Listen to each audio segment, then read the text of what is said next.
இயற்கை வந்து முதல்வர் விஜயையும் அவருடைய அரசியலையும் காப்பாற்றி இருக்கிறார். அவர் தப்பித்து பிழைத்திருக்கிறார். மிராகுலஸ் எஸ்கேப்.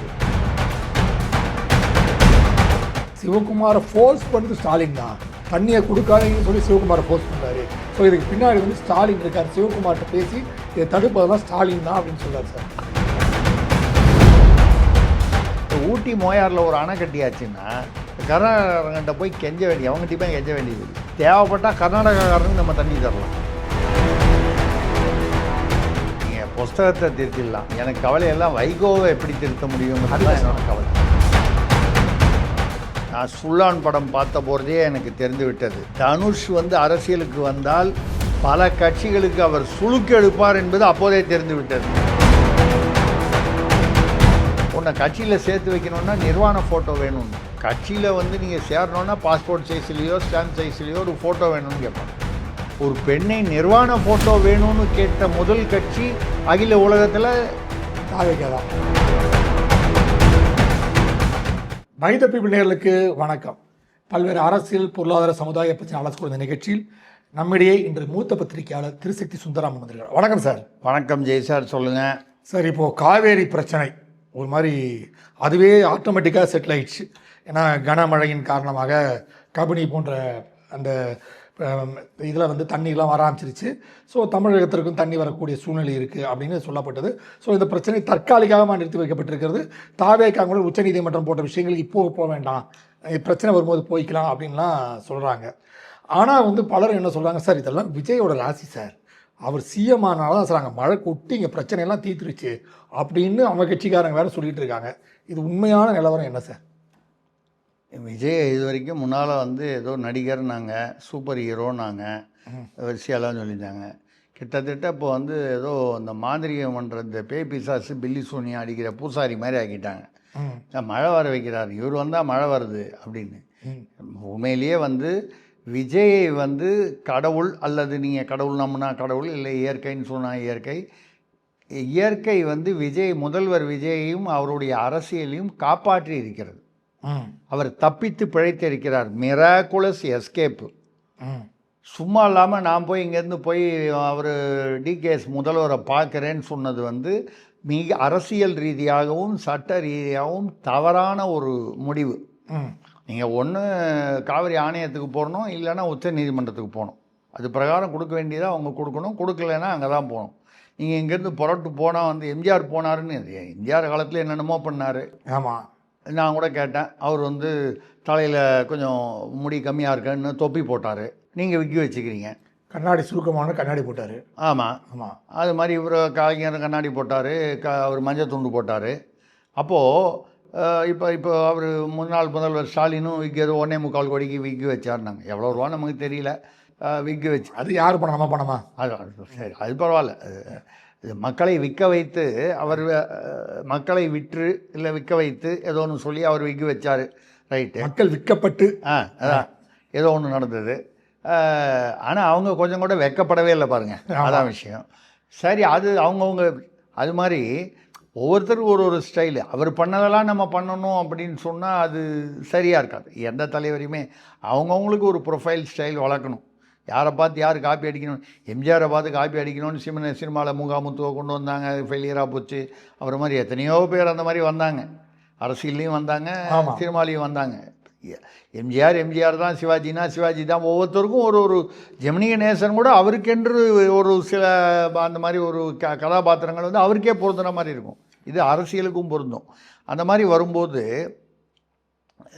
நீங்கள் வந்து இந்த காவேரி விஷயத்தில் இவர் வந்து அங்கே போயிடக்கூடாது. அவர் பாருங்கள், டிகேஎஸ் வந்து எவ்வளோ மூத்த அரசியல்வாதி, அனுபவம் உள்ளவர்.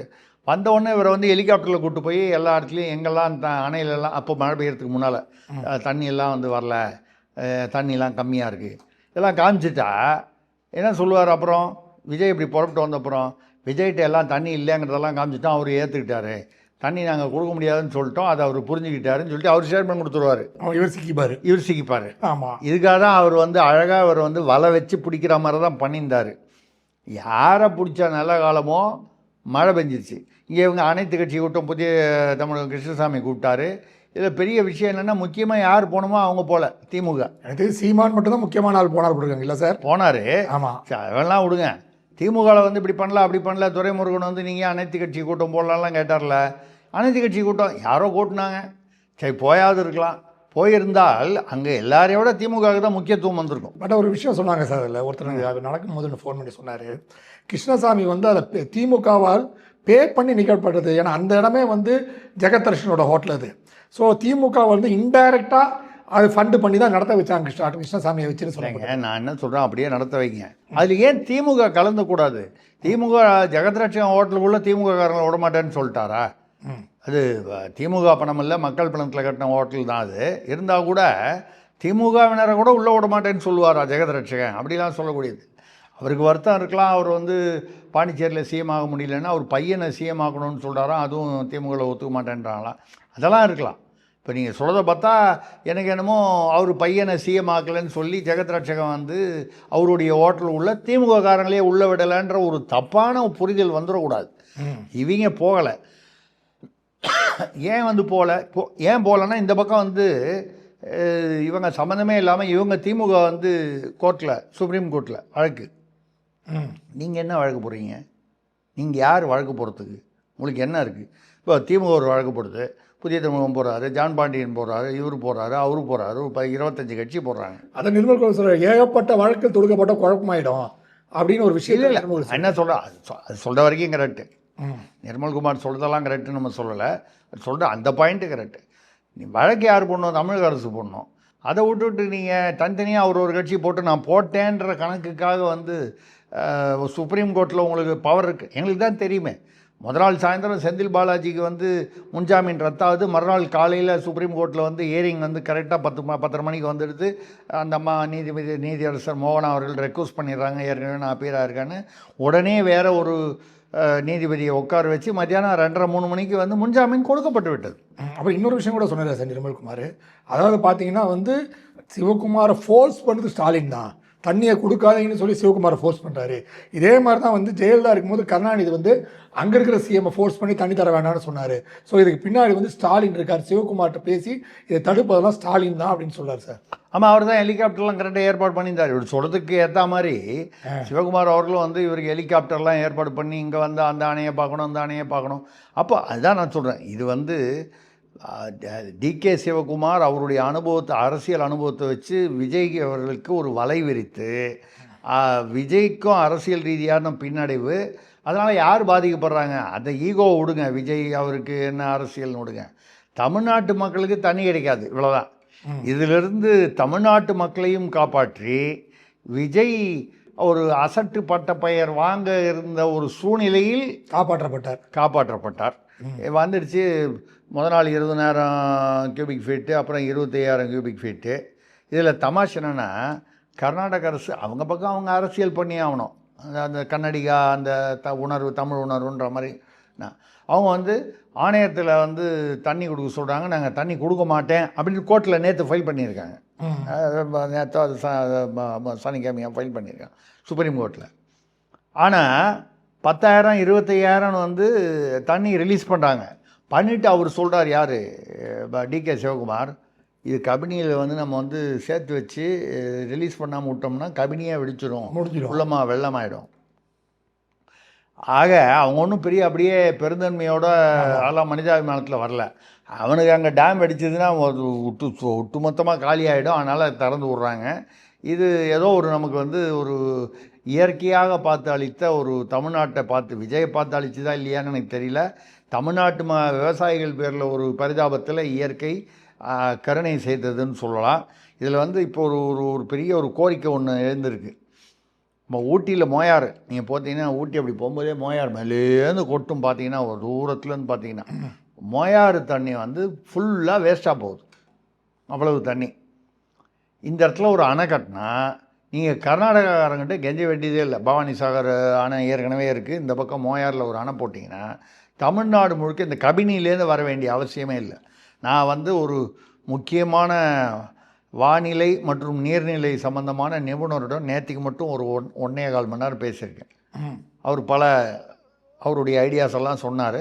அதில் பாதி நமக்கு அவ்வளோ டெக்னிக்கலாக புரியல. அதை இருந்தாலும் நமக்கு புரிந்த அளவில் இந்த ஊட்டி மோயாரில் ஒரு அணை கட்டியாச்சுன்னா கர்நாடகங்கிட்ட போய் கெஞ்ச அவங்ககிட்டயுமே கெஞ்ச வேண்டியதில்லை. நமக்கு வேண்டிய தண்ணி நமக்கு வரும். இன்ஃபேக்ட் தேவைப்பட்டால் கர்நாடகாக்காரனுக்கு நம்ம தண்ணி தரலாம். இல்லை சார், சென்னையிலேயே வெள்ளம் வரும்போது கிட்டத்தட்ட 7 டிஎம்சி தண்ணீர் கிட்ட கடலில் தான் போய் கறக்குதுன்னு ஒரு குற்றச்சாட்டு இருக்கு. இல்லையே, இப்போவே கர்நாடகாலேருந்து வரக்கூடிய தண்ணீரில் கணிசமானது வந்து கடலில் போய் வீணாகுது அப்படிங்கிறது தான் உண்மை. அதுக்கு நீங்கள் பெரிய அணையெல்லாம் கட்ட வேணாம், இந்த சின்ன சின்ன தடுப்பணைகள் கூட கட்டியிருக்கலாம். ஸோ இதுதான் இந்த காவிரி ஆற்றில் வந்து அது வந்து நடந்த என்ன சொல்கிறது அரசியல். ஏதோ இப்போதைக்கு தப்பிச்சது. இப்போ இந்த மேகதாடுவை பற்றி கொஞ்ச நாளைக்கு யாரும் பேச மாட்டாங்க. ஏன்னா இந்த காவிரியில் தண்ணி வருது, இப்போது அந்த ப்ராப்ளம் சால்வ் ஆகிடுச்சுன்னா ஒரு மாதம் 2 மாதத்துக்கு மேகதாடு வந்து பெரிய மேட்டராக இருக்காது. அப்புறம் வழக்கம் போல் மேகதாடும் 2 பக்கமும் பேசிகிட்டு இருப்பாங்க. இது உச்சநீதிமன்றம் வரைக்கும் போய் தான் திடீர்னு 2018 ஒரே உச்சநீதிமன்றத்தை தீர்ப்பை வச்சுக்கிட்டு ஒரு பக்கம் சொல்கிறாங்க தமிழ்நாடு அனுமதி தேவையில்லைன்னு உச்சநீதிமன்ற தீர்ப்பு சொல்லுதுன்னு. இன்னொரு பக்கம் இல்லை லோயர் ரிப்பேரியன் ஸ்டேட்ஸில் வந்து வாங்கி தான் ஆகணும்னு அந்த தீர்ப்பு சொல்லுதுன்னு. ஒரு தீர்ப்பை வந்து எப்படி வேணாலும் அரசு வந்து சட்டம் வந்து எப்படி வேணால் இன்டர்பிரேட் பண்ணுறதுங்கிறது தான் வழக்கறிஞர்களுடைய திறமை, வாத திறமை. அதெல்லாம் போக போக தெரியும். ஆமாம், அதான் சார். இப்போது இன்னொரு விஷயம், இப்போ நம்ம வந்து முதல்வர் வந்து அதாவது ஜியோ அப்படிங்கிறது ஒரு முக்கியமான விஷயம். அது ஒரு அறிவிப்பு வெளியிருந்தால் அது ஜியோ வெளிவரும். இதன் மூலமாக மக்களுக்கு தெரியும், இந்த நிகழ்வு நடந்திருக்கு, இந்த நிகழ்வு நடந்திருக்குன்ட்டு. இப்போ இந்த அவர் ஜோதிடர் ரத்தன் அவர்களை வந்து சிறப்பு சொல்லக்கூடாது, மரியாதை எல்லாம் சொல்கிறீங்க. மேன்புமிகு ரிக்கி ரத்தன் பண்டிட் வெற்றிவேல் அவர்கள். அப்படி சொன்னோம். இது சொன்ன அவமானம். எப்படி வந்து கருணாநிதி கலைஞர்னு சொல்லாமல் கருணாநிதி சொன்ன அவமானம் அது மாதிரி. ஐயோ, பெரிய தப்பு இல்லை அது மாதிரி. ஆமாம் சார், அந்த நீங்கள் சொன்ன அந்த ஆனால் வந்து நம்ம எல்லாரும் பேசும்போது மட்டும் மோடி வந்து சித்தப்பா பெரியப்பா மாதிரி அந்த மோடி அப்படின்னு பேசுவோம். அதெல்லாம் ரைட்டு, ஓகே. அதே மாதிரி ஜெயலலிதான்னு சொல்லலாம், அது தப்பு கிடையாது. ஆனால் இது மட்டும் கலைஞர் அப்படின்னு சொல்லிட்டாங்கன்னா என்னமோ அவங்க அப்பா வச்சு பேர் தப்பான மாதிரி பேசிடுறாங்க. ஆமாம், கருணாநிதினு சொல்லிட்டாலே அதுவே அவர் ஒரிஜினல் பேரில் அவங்க அப்பா அம்மா வச்சு தட்சிணாமூர்த்தி. ஆமாம், அதுக்கே குழப்பம். ஸோ இது மாதிரி இருக்கும்போது அது சொன்னால் அவர் செந்தில் பாபுவே வச்சுப்பாரு. யார் செந்தில் பாபு? நீங்கள் தான் சொல்லுங்கள் யாருன்ட்டு. அது தெரியாதா உங்களுக்கு? செந்தில் பாலாஜி தெரியும், சேகர் பாபு தெரியும். உங்களுக்கு சேன ஆரம்பித்தாலே செந்தில் பாலாஜி இல்லை சேகர் பாபு தான் அவரும் தமிழ்நாட்டில் அப்படி ஆகிப்போச்சு. செந்தில் பாபுன்றது தான் ஸ்டாலின் அவர்களுடைய உண்மையான பெயர். ஐயாதுரை இல்லை சார் அவர் பேர்? ஐயாதுரைன்னு ஒரு பேர், செந்தில் பாபுன்னு ஒரு பேர். ஈவேராவோட பேர் ஐயா வச்சு அண்ணாதுரையோட துரைன்னு சேர்த்து அது ஐயாதுரைன்னு தான் பேர். அவங்க குடும்பத்தில் வழக்கமாக வைக்கக்கூடிய அது அந்த ஊரில் அவங்க எந்த பூர்வீகமோ அந்த ஊரில் பழக்கத்தில் அந்த செந்தில் பாபு. இவங்க பேர் வந்து கனிமொழி பேர் கவிதா ராணி. இதில் வந்து நீங்கள் கலைஞர் டிவியில் ஷேர்ஸ் இருக்குது பாருங்கள், அதில் போய் பார்த்தீங்கன்னா செந்தில் பாபு கவிதா ராணின்னு இருக்காங்க. பேரில் இருக்குது. நம்ம யாரோ நினச்சிட்டு இருக்கோம். ஆமாம், யாரோ கவிதா ராணி பாவம், யாரோ செந்தில் பாபு. ஏன்னா இவங்களோட சில இடங்களில் அதுக்கு டாக்குமெண்ட் வச்சுருப்பாங்க, இதுதான் அவங்களுடைய ஒரிஜினல் பேருங்கிறதுக்கு. அப்போ டபுள் டாக்குமெண்ட் இருக்குது எல்லாமே. அப்படி தான் ராகுல் காந்தி டபுள் பாஸ்போர்ட் வச்சுக்கலையா, 2-3 பாஸ்போர்ட் வச்சுக்கலையா, 7 ஓட்டு வச்சுக்கலாம், பிரகாஷ் ராஜ் 4 இடத்துல வச்சுக்கலையா, அதுதான் சகஜம். அந்த மாதிரி இந்த விஷயத்துக்கு வந்துருவாங்க ஜியோ மேட்ரு. இப்போ வந்து அவருக்கு சுற்றி இருக்கிறவனுக்கெல்லாம் வந்து ஜியோ வந்தும் வராமலும் தெரிந்தும் தெரியாமலும் அறிந்தும் அறியாமலையும் பல ஜியோக்கள் வந்திருக்காமே சார். என்னது நான் என்ன சொல்கிறேன், இந்த ஜியோ விஷயன்றது என்ன, நம்ம வந்து நடுராத்திரியில் கேக் சாப்பிட்ற சமாச்சாரமா, இதை போய் எவ்வளவு வந்து மறைக்கணுமா, இதை ஒளிவு மறைவாக செய்யணுமா? இந்த ஒளிவு மறைவாக செய்ய வேண்டிய விஷயங்கள்லாம் வந்து வெளிச்சம் போட்டு டைமு டேட்டு போட்டு வருது.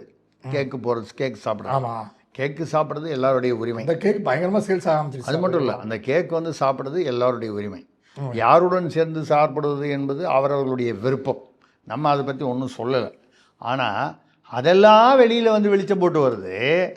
ஜான் ஆரோக்கியசாமி, அப்புறம் அந்த அவர் விஷ்ணு ரெட்டி பக்கத்து வீட்டுக்காரர், அதுக்கப்புறம் வந்து அவருடைய அது என்ன ரூட் ஜெகதீஷ் நேர்முக உதவியாளராகவும், ராம்குமார்னு ஒரு தொழிலதிபர் நேர்முக உதவியாளராக. இதெல்லாம் ஆர்டர் போட்டாங்களா, ஆனால் ஆர்டர் வெளியில் இது வரைக்கும் காமிக்கல. அது எப்படி சார் ஆர்டர் போட்டு வெளியே வராமல் இருக்கும்? ஐயா, ஜியோ போட்டால் அது கெசட்டில் ஆட்டோமேட்டிக்காக நோட்டிஃபை ஆகணுங்கிறது சட்டம். அப்போ தான் வந்து அவங்களோட சலுகையெல்லாம் வழங்கப்படும் இல்லையா? ஆமாங்க, வழங்குங்க. எவன் கேட்குறான் பார்ப்போம். திமுக விட நாங்கள் எவ்வளோ பெரிய கெத்தான ஆளு. ஏங்க, முதல்வர் இருக்கிற அறையை சுற்றியே இந்த ஆலோசகர்களுக்கு அறைகள் ஒதுக்கப்பட்டு இருக்கின்றன. இப்போவே நம்ம சொல்கிறது வந்து புதுசாக நாமக்கல் மாளிகையில் 10வது மாடியில் கட்டுற இடம் மாற்றுறது 11 கோடி டெண்டர் இல்லாமல் மாற்றுறாங்களே, ஆமாம். சட்டவிரோதமாக டெண்டர் இல்லாமல் மாற்றுறாங்களே, அதை பற்றி பேசலை. அங்கே வந்து செக்ரட்டரியேட்டு தலைமை சங்கத்தில் அந்த நிர்வாகிகள்லாம் வந்து அப்ஜெக்ட் பண்ணியிருக்காங்க. கேன்டீன் உருப்படியாக முழுசாக இல்லை, உட்காந்து சாப்பிட்றதுக்கு எல்லோரும் அங்கங்கே உட்காந்து சாப்பிட்டுக்கிட்டு இருக்காங்க காரிடாரில். நீங்கள் வந்து 2வது பக்கத்தில் உள்ள நாமக்கல் மாளிகையில் கொண்டு போய் வச்சிங்கன்னா ஒரு தடவை ஃபைல்ஸ் எல்லாம் இங்கேருந்து தான் போகணும், தூக்கிட்டு எல்லோரும் ஃபைல்ஸ் இங்கேருந்து போயிட்டு பத்திரமா எடுத்துகிட்டு வரணும். இதில் கான்ஃபிடென்ஷியாலிட்டி, ஃபைலை ஒரு பில்டிங்லேருந்து இன்னொரு பில்டிங்க்கு எடுத்துகிட்டு போகும்போது வழியில் அவன் அதை எடுத்துகிட்டு போய் யாருக்காவது காப்பி கொடுக்குறானா, இந்த மாதிரி அதில் பல அரசாங்க விஷயங்கள்லாம் இருக்குது. இதெல்லாம் சொல்லியிருக்கும்போது அப்புறம் இப்போ பார்த்தீங்கன்னா அந்த அவருக்கு ஒரு பவுன்சர் ஒருத்தர் வருவார், அவர் பேர் வந்து நசீம் மூசான்னு பேர், துபாய். ஆமாம், அவருக்கு வந்து ஏதோ ஒரு பதவி கொடுத்துருக்காங்களாம், இதுவும் வெளியில் தெரியும் சார். Z+ போலீஸ்லாம் குழப்பமா, ஆனால் Z+ ஏதோ கொடுத்துருக்காங்கல்ல அவருக்கு மத்திய அரசு. அப்புறம் ஏன் அந்த இவர் முன்னால் வராரு, அப்புறம் ஏன் வராரு? Z+ குழப்பமா இருக்கான், கேட்டால் பதில் சொல்ல மாட்டேன். காவல்துறைக்கு அது ஏன்பா கூட ஒருத்தர் சுற்றி நிற்கிறாருன்னு கேட்டால் அதுக்கும் விளக்கம் இல்லையா? இல்லைங்க, முதல்வரை மீறி வந்து அவரை தள்ளி போங்கன்னு சொல்ல முடியாது இல்லை. ஆமாம், அது ஒன்று. அதே மாதிரி இப்போ பார்த்தீங்கன்னா இந்த செய்தி தொடர்பாளர் இதில் சமூக ஊடகங்களில் திவ்யான்னு அது அவங்க கட்சிக்காரங்களை ஐடி விங்கில் இருந்து பொண்ணை போட்டிருக்காரு. அதுக்கப்புறம் ரசிகர் மன்றத்தில் ஆன்லைன் ரசிகர் மன்றத்தில் ஒருத்தர் தலைவராக இருந்தாராம். ரசிகர் மன்றத்தில் வந்து தலைவராக இருந்தவர் ஒரு அமைச்சர் ஆகிட்டார். ஆமாம், புஷி. அவர் ஆன்லைனில் ஒருத்தர் இருந்தார் குருன்னு, இது வரைக்கும் கேள்விப்பட்டதே இல்லை. அவர் வந்து அவருக்கு ஒரு பதவி, அது யாரோ சொல்கிறாங்க அவருக்கு வந்து ஓட்டுநராக இருந்தவர் விஜய்க்கு, அவருக்கு ஒரு பதவி. அவர் கூட வந்து போக்குவரத்து டிராஃபிக் கான்ஸ்டபிளாக நடித்தா அவருக்கு போக்குவரத்து அமைச்சர் பதவி. இன்னும் அவர் கூட துணை நடிகராக நடித்தவங்க இது வரைக்கும் 3 பேரோ 4 பேரோ பதவியில் இருக்காங்க. இது வந்து நீங்கள் அப்படி நீங்கள் உங்களுக்கு வேண்டியவங்களுக்கு கொடுக்குறதுனா கூட அதில் ஒரு இதற்கு ஓரளவுக்கு அனுபவம், நிர்வாகம். திமுக அரசாங்கத்தில் மட்டும் உதயநிதியோட ரசிகர் மன்ற தலைவர் வந்து அமைச்சராக இருக்கும்போது இதில் இருக்கக்கூடாது சார். யார்? அன்பில் மகேஷா. அவங்க அப்பா வந்து அன்பில் தர்மலிங்கம், அவர் சாரி அன்பில் பொய்யாமொழி, அவங்க அப்பா தர்மலிங்கம், இவ்வளோ பேர் அரசியலில் இருந்தாங்க. அரசியலில் இருந்து என்ன பண்ணாங்க, அவருக்கு பேரில் ஊழல் விமர்சனம் அதெல்லாம் தாண்டி அரசியலில் அவர்கள் இருந்து வந்து இருக்கிறார்கள். அப்படி பார்க்க போனால் ஸ்டாலினே சின்ன வயசுலேருந்து கருணாநிதி ஐயாவோட கூடவே இருந்து அரசியல் பழகினார் என்று சொன்னார்கள். ஆமத்தம் அதில் வந்து ஒன்றும் என்ன பழகினார் என்பது வேணால் நமக்கு வந்து விமர்சனமாக இருக்கலாம், சந்தேகம் வரலாமே தவிர, ஆக அரசியலில் கூடவே இருந்தார் என்பது உண்மை. ஸோ அப்படி இருக்கும்போது நீங்கள் அந்த மாதிரி யாராவது வந்து எடுத்துங்க. இப்போ அந்த வெங்கட்ரமணான்னு ஒருத்தர் வந்து இதுவாக போட்டிங்களா, அவர் பேர் என்ன, நம்ம ஜனநாயகனுடைய தயாரிப்பாளர் என்று சொல்லப்பட்டவர். ஆமாம், கோட் அன்கோட் தயாரிப்பாளர். அவர் வந்து டெல்லி பிரதிநிதியாக போட்டிங்களா, காவேரி விஷயத்தில் அவரெல்லாம் நீங்கள் யூஸ் பண்ணணும். ஆமாம், அவர் அறிக்கை விட்டுருவாரா? அவர் வீடு பெங்களூரில், அவர் ஆந்திராலேருந்து கர்நாடகா குடியேறி வரான். இந்த ஆந்திராலேருந்து அங்கங்கே எல்லா இடத்துக்கும் குடியேறவங்களால தான் பிரச்சனையே வருதான்னு தெரியல நமக்கு. நம்ம பொதுவாக சொல்கிறோம், நம்ம யாரையும் ஓங்கோலை பற்றி சொல்ல மாட்டீங்க. ஓங்கோலை பற்றியும் சொல்லலை, சித்தூரை பற்றியும் சொல்லலை. நம்ம சரி ஓங்கோல், சித்தூர் எல்லா ஊரையும் சொல்கிறோம். ஆமாம். இன்னொரு விஷயம் நேற்று பார்த்தீங்கன்னா, நேற்று வந்து மகாபலிபுரத்தில் வந்து அந்த 72 மாவட்ட தலைவர்களுக்கான கூட்டம் நடந்துச்சு காங்கிரஸில். நேற்று வந்து ராகுல் காந்தி கலந்துக்கிட்டு அவர் பேசும்போது எட்டப்பர்கள் இந்த அப்படின்னு டீலிமிட்டேஷன் பற்றி பேசும்போது எட்டப்பர்கள்லாம் சப்போர்ட் பண்ணியிருக்காங்கன்னு, இவங்க திமுக வந்து நச்சு பாம்புகள் அவங்க வேற காங்கிரஸை விமர்சனம் பண்ணியிருக்காங்க. ஸோ இந்த விமர்சனம் இவங்க வந்து இந்திய கூட்டணிக்குள்ளே போகலாங்களா இல்லையான்னு பார்க்குறது ஒரு பக்கம் பண்ணாலும், திமுக நிரந்தரமாக இந்திய கூட்டணியில் வராத மாதிரி பண்ணுவாங்க போட்டுருக்கு. இல்லை, ஏற்கனவே திமுக நாங்கள் இண்டி கூட்டணிலேருந்து விலகிறோன்னு பேசிட்டாங்க. இதில் வந்து ராகுல் காந்திங்க வந்து எட்டப்பன்னு சொல்லிட்டார். இப்போ வேறு ஒரு 4ஆம் தேதி இன்னைக்கு வைகோ அவர்களுடைய அந்த 8 வாக்குகளுக்கெல்லாம் வெளியிடுறாரு. அதில் என்ன வெளியிட போகிறாருன்னா, ஒரு புத்தகத்தில் வந்து ராகுல் காந்தி, ராஜீவ் காந்தி, சோனியா காந்தி இவங்க எல்லாரையும் வந்து அது மன்மோகன் சிங் எல்லாரையும் கீழ்ச்சி தொங்க விட்டு, யார் வைகோ எழுதினது, விடுதலை புலிகள் தலைவர் பிரபாகரனை வந்து அவருடைய பக்கத்தில் சார் இன்னும் பக்கத்தில் கீழ்ச்சி போட்டுருவாங்க. யார்? வைகோ. அது கீழ்ச்சிருக்கலாம். இல்லை ஒரு காலம் இந்த 8 வால்யூமில் ஒரே வால்யூமே 2 காப்பி வச்சுட்டு கேட்டால் ராகுல் காந்தி தெரியவா போகுது, படிக்கவா போகிறாரு.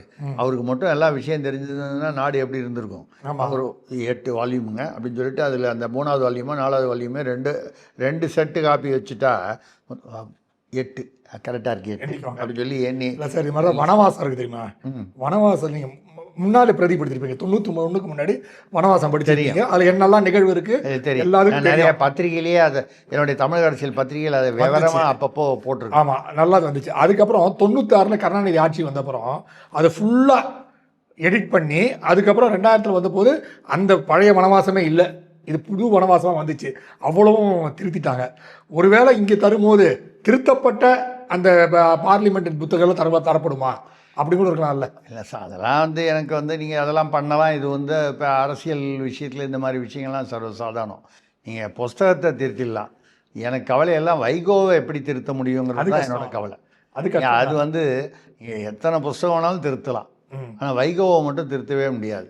இல்லை, அவங்க போட்டிருந்தாங்க ஒரு சின்ன ஜோக்கு, ஜூனியர் விடலாம் போட்டிருந்தாங்க, தனுஷ் சிஎம் ஆகிவிட்டார், யார் முதல்ல போய் சந்திப்பார்னா வைகோ தான் போய் சந்திப்பார்னு போட்டிருந்தாங்க. இல்லை சாரி, பத்திரிகை நான் விகடன் மேலே மரியாதை உள்ளவன், அவங்க புரிஞ்சிக்கல.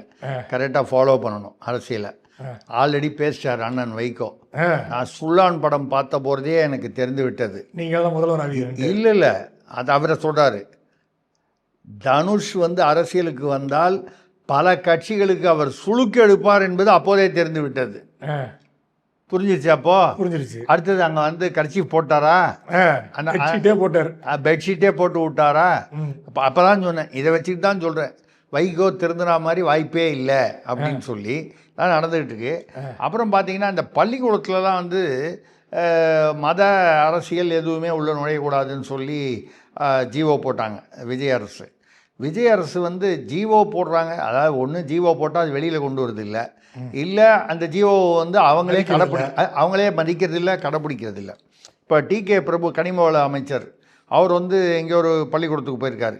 அங்கே காரைக்குடியில் அரசு பள்ளியில் போய் எல்லாரும் ஏதோ கூட்டி நின்று ஏதோ ஒரு இதுக்காக அமைச்சது டிவிக்கே வாழ்கன்னு பசங்களை கற்று சொல்லி இவர் சொல்கிறாரு, எடுத்து கொடுக்குறாரு, பசங்க பேசுது. நான் என்ன சொல்கிறேன், தமிழ்நாடு வாழ்கன்னு சொல்லுங்கள். தமிழ்நாடு முதல்வர் விஜய் வாழ்கன்னு சொன்னால் கூட தவறில்லை, ஏன்னா தமிழ்நாட்டுக்கே ஒரு முதல்வர். யார் ஓட்டு போட்டாங்க அப்படி சொல்லாதீங்க சார். இந்திய தேசிய காங்கிரஸ் வந்து சுதந்திரம் பெற்றுக் கொடுத்தது. இப்போ எல்லா புத்தகத்திலும் அதை பற்றி இருக்குது. இவங்களும் வந்து மிகப்பெரிய தியாகம் பண்ணி திமுக குடும்பத்திலிருந்து விடுதலை வாங்கி கொடுத்துருக்காங்க. ஸோ இவங்களும் ஒரு சுதந்திர போராட்ட இயக்கம் தானே? கரெக்டு. பட் அந்த இயக்கத்தை கட்சி அப்புறம் உள்ளே வரக்கூடாது, அரசியல் உள்ளே வரக்கூடாதுன்னு சொல்லிட்டு டிவிக்கே வாழ்க. நான் சொல்கிறேன் முதல்வர் விஜய் வாழ்கன்னு சொல்லுங்க, தப்பு இல்லைன்றனா. ஆனால் டிவிக்கே வாழ்க அப்படின்னு சொல்லி இவர் வந்து இதை ஒன்று பண்ணி விட்டார். காரைக்குடியில் வந்து பள்ளிக்கூடத்தில் இது மாதிரி பேசி, இதே மாதிரி திசையன் விலை இந்த பக்கம் திருநெல்வேலி பக்கம் அந்த திருச்செந்தூர் பக்கத்தில் வரும். அங்கே வந்து சமாரியான்னு ஏதோ ஒரு ஏதோ ஒரு பள்ளி ஒன்று 3 நாள் வந்து அங்கே பிரச்சாரம் நடைபெற்றிருக்கிறது. இல்லை அங்கே உள்ள வந்து 3 நாள் வந்து ஜபக்கூட்டம் நடத்தியிருக்காங்க. நீங்கள் ஜபக்கூட்டம் இதில் பாருங்கள், ஜபக்கூட்டம் பண்ணாங்கன்னு ஒன்று அங்கே உள்ள பெற்றோர்கள், குழந்தைகளின் பெற்றோர்கள், ஏன்னா அவங்க வந்து இந்துக்களாக இருப்பாங்க, முஸ்லீம்களாக இருக்கலாம், மற்ற மதத்தினராக இருப்பாங்க. ரெண்டாவது நீங்கள் தான் ஜீவோ போட்டிருக்கீங்களா பள்ளிக்கூடத்தில் வந்து அரசியலோ மதமோ வரக்கூடாதுன்னு. அதை வச்சுக்கிட்டு அவங்களும் ஏதோ இந்த இந்து இயக்கங்கள், இந்து முன்னணி, இந்த மாதிரி இயக்கங்கள் எல்லாம் போய் போராட்டம் பண்ணாங்க. உடனடியாக நடவடிக்கை எடுத்துட்டாங்க. யார்? இவங்க மேலே 76 பேர் மேலே, இவங்க பேரில், பெற்றோர்கள் பேர்லேயும் அந்த இந்து முன்னணியர் பேர்லேயும் வந்து நடவடிக்கை எடுத்துட்டாங்க. எப்படி வந்து நீங்கள் வந்து போராட்டம் பண்ணலான்னு, எப்படி வந்து ஒரு 3 நாள் ஜபக்கூட்டம் நடத்தலான்னு அவங்க பேரில் எந்த வழக்கும் கிடையாது. கைது பண்ணணும்னு கூட அவசியம் இல்லை, ஒரு குறைந்தபட்சம் வழக்காவது பண்ணலாம். அதெல்லாம் பற்றி ஒன்றும் பேச்சில்லை. இந்த கல்வித்துறை அமைச்சர் ஒருத்தர் ஊரில் உள்ள துறையெல்லாம் பற்றி பேசிகிட்டு இருப்பார். அவர் பேர் என்ன, ராஜ்மோகன். அவருடைய துறையை தவிர பாக்கி எல்லாரும் பெறுவார். அவர் வந்து எந்த துறையானாலும் பேசலான்னு அவர்கிட்ட யாரோ சொல்லிட்டாங்க. ஆனாலும் ஒரு நாளைக்கு நான் பார்க்குறேன், அவர் திடீர்னு வந்து ஏதோ ஒரு குளத்தங்கரை படித்துறையை பற்றி பேசிகிட்டு இருக்கார். வேறு துறையை பற்றி பேசலான்னு அந்த குளத்தங்கரை படித்துறை பாண்டி மாதிரி ஏதோ ஒரு படித்துறையை பற்றி நான் வேறு துறையை பற்றி பேசுகிறேன் அந்த மாதிரி பேசிக்கிட்டு இருக்கார் அவர். ஆனால் இதை பற்றி பேச காணும். இப்படி இவங்க வந்து அது 2வது தாவேகால வந்து இன்னும் பார்க்கலாம். பார்த்திங்கன்னா லாரி உரிமையாளரை மிரட்டி கார்த்திகேயன் சதீஷ்குமார்னு அவங்க 21 லட்சம் கொடுக்குனாங்க. அவங்களே டாஸ்மாக்கு வந்து நான் வந்து அப்ரூவல் அது வாங்கி தரேன், அனுமதி வாங்கி தரேன்னு சொல்லி ஒரு 30 லட்சம் வாங்கியிருக்காங்க. இவங்கெல்லாம் வந்து கட்சியை விட்டு நீக்கம் இதெல்லாம் வந்து பண்ணிகிட்ருக்காங்க. வீட்டுக்குள்ளே பூந்து ஒரு சரவணகுமார்னு ஒருத்தர் வந்து கட்டி போட்டு ஒரு பெண்ணை வந்து 21 சவரன் இதெல்லாம் தாவேக நிர்வாகிகள். ம். ஒரு காலத்தில் வந்து குற்றம் பண்ணால் அநேகமாக அவர் திமுக நிர்வாகி இல்லை சார்பானவராக இருப்பார்னு சொல்கிறோமோ அதை விட மிஞ்சி விட்டது இப்போது நடக்குது. ஆனால் என்ன கேள்வின்னா, இந்த மாதிரி நிறைய இடத்துல நடக்குது. சில இடங்களில் வந்து தாவேகா நிர்வாகியாக இருந்தாலும் கைது பண்ணுறாங்க, இல்லை வழக்காவது போடுறாங்க. ஆனால் இந்த ஸ்ரீவைகுண்டம் அன்னை சரவணன் விஜி சரவணன், அதான் லாரியில் வந்து டயர் சரியில்லை, கண்ணாடி சரியில்லைன்னு சொல்லிட்டு பண்ணிவிட்டு கீழேருந்து லாரி கீழேருந்து ரீல்ஸ் எடுக்க வச்சார். அவர் ஒரு பாலியல் வழக்கில் வந்து ஒரு பெண் இது பண்ணியிருக்காங்க. இதே மாதிரி வேற ஒரு நிர்வாகி வந்து உன்னை கட்சியில் சேர்த்து வைக்கணுன்னா நிர்வாண ஃபோட்டோ வேணும்னு. இது வரைக்கும் வேறு எந்த கட்சியிலையாவது கேள்விப்பட்டிருக்கீங்களா? கட்சியில் வந்து நீங்கள் சேரணுன்னா பாஸ்போர்ட் சைஸ்லேயோ ஸ்டாம்ப் சைஸ்லேயோ ஒரு ஃபோட்டோ வேணும்னு கேட்பாங்க. ஒரு பெண்ணை நிர்வாண ஃபோட்டோ வேணும்னு கேட்ட முதல் கட்சி அகில உலகத்தில் தாவேகா தான். அது என்ன கழகம்? தமிழக வெற்றி கழகமா? அது வெளியில் பாருங்கள், வலைதளத்தெல்லாம் கிண்டல் பண்ணானா இல்லையா? தற்கொலை வெட்டி கழகம்னு. வெற்றி இல்லை, வெட்டி கழகம்னு சொல்லாமல் என்ன பண்ணுவான்? நீங்கள் ஒரு பெண்ணை வந்து நிர்வாண ஃபோட்டோ வேணும்னு கட்டாயப்படுத்தி பண்ணது, வீட்டுக்குள்ளே பூந்து பொண்ணை வெட்டுறது, ஆம்பளையை வெட்டுறது, இந்த மாதிரி வந்து இவங்க எல்லாம் இதெல்லாம் பண்ணீங்க. அதில் நடுவில் சில பேரை கைது பண்ணியிருக்காங்க, சில பேரில் வழக்கு போட்டிருக்காங்க. இதெல்லாம் நடந்திருக்கு. அன்னை விஜி சரவணகுமார் தான் அவர். ஆமாம், ஸ்ரீவைகுண்டம். அவரை மட்டும் இது வரைக்கும் வழக்கே போடலையா அவர் பேரில்? அவர் இதை தவிர ஒரு லாரி லோடுக்கு இவ்வளவுன்னு வேறு பணம் வேறு வசூல் பண்ணார். இல்லை, ஏற்கனவே வந்த புகாரில் பார்த்தீங்கன்னா ஒரு மூத்த அமைச்சர், மகிழ்ச்சியாகவே உள்ள அமைச்சர், அவர் மாப்பிள்ளைகள் மூலமாக வசூல் பண்ணுறாரு. அப்புறம் வந்து ஒரு கனிம வளத்துக்காரர் அப்பா மூலமாக வசூல் பண்ணுறாரு. தொழிலாளர் நலனில் இருக்கிறவர் அண்ணன் மூலமாக வசூல் பண்ணுறாரு. ஒருத்தர் வந்து மாமனார் மூலமாக ஒரு அமைச்சர் வசூல் பண்ணுறாரு. இப்படி இதெல்லாம் வந்து குறைச்சல் இல்லாமல் உறவினர், அதாவது உறவுக்கும் கை கொடுப்போம், வரவுக்கும் கை கொடுப்போம், உறவு மூலமாக வரவுக்கு கை கொடுப்போம், இப்படிங்கிற மாதிரி வந்து பண்ணிக்கிட்டு இருக்காங்க. ஏன் சார் சரவணன் மேலே? இந்த சரவணன் மேலே மட்டும் ஏன் கை வைக்கலை? ஏன்னா அவர் லாட்ரி முக்கியமான வாட்ஸ்அப் குரூப்லாம் நடத்திக்கிட்டு இருந்தார். இப்போ இதை வெளியில் வந்த உடனே வேறு நண்பர் பேரில் மாற்றிட்டார். அவர் மூலமாக ஏறத்தாழ ஒரு நாளைக்கு 1 கோடி ரூபாய் வருமானம் வருது. நம்மளே பேசியிருக்கோம். சட்டவிரோதமாக எந்தவித வரியெல்லாம் வந்து கட்ட வேண்டாம், சட்டவிரோதமான வரியெல்லாம் கட்ட வேண்டாம் அப்படின்னு வந்து, அப்போ அவர் மேலே மட்டும் கையை வைக்கலை அப்படின்னு சொன்னால், முதல்வர் விஜய் தன்னுடைய ஆட்சியையும் ஆட்சி, தமிழகத்தின் நலன் இத்தனையும் அந்த லாட்ரி குடும்பத்திடம் அடகு வைத்து இருக்கிறாரா? அவரால் மீட்க முடியவில்லையா? இல்லை அவராகவே வந்து அவராலும் மீள முடியவில்லையா? நீங்கள் வந்து கட்சி அடகு வைக்கிறத பற்றி எங்களுக்கு ஒன்றும் ஆட்சேபணம் இல்லை. தமிழக மக்களின் நலனை அடகு வைக்கிறீர்கள் என்றால் அதற்கு உங்களுக்கு எந்த உரிமையும் இல்லை, அதிகாரமும் இல்லை. நீங்கள் உங்களை நீங்களே அடகு வச்சுக்கிறீங்களா? நீங்கள் அது அங்கே வச்சுருப்பீங்க, இங்கே வச்சுருப்பீங்க, 4 இடத்துல வச்சுருக்கீங்க அப்படின்னு சொல்கிறாங்க. அதெல்லாம் தெரியல. அது உங்கள் சௌகரியம். அது அப்புறம் நீங்கள் மீட்கிறதும் மீட்டுக்க முடியறதும் உங்கள் சாமர்த்தியம். ஆனால் ஏன் இந்த சரவணன் மீது மட்டும் உங்களால் கை வைக்க முடியல அப்படிங்கிற கேள்வி இதுக்கு அதுக்கேற்ற மாதிரி நம்ம வந்து, அதாவது இந்த ஆட்சியில்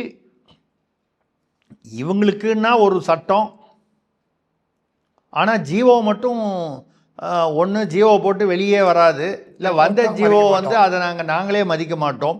இப்படி ஒரு ஒரு என்ன சொல்கிறது, வினோதமான ஆட்சி. வினோதமாக இருந்தால் பரவாயில்ல, இப்படியே இது தொடர்ந்து போனால் இது விபரீதமான ஆட்சி ஆகிடுமோ நமக்கு கவலையாக இருக்குது. கண்டிப்பாக சார், உங்கள் நேரத்தை ஒதுக்கி பேட்டி எழுதி மிக்க மகிழ்ச்சி. நன்றி சார். நன்றி, வணக்கம். நேரில் மீண்டும் அடுத்த நிகழ்ச்சியில் சந்திப்போம். அது நன்றி, வணக்கம்.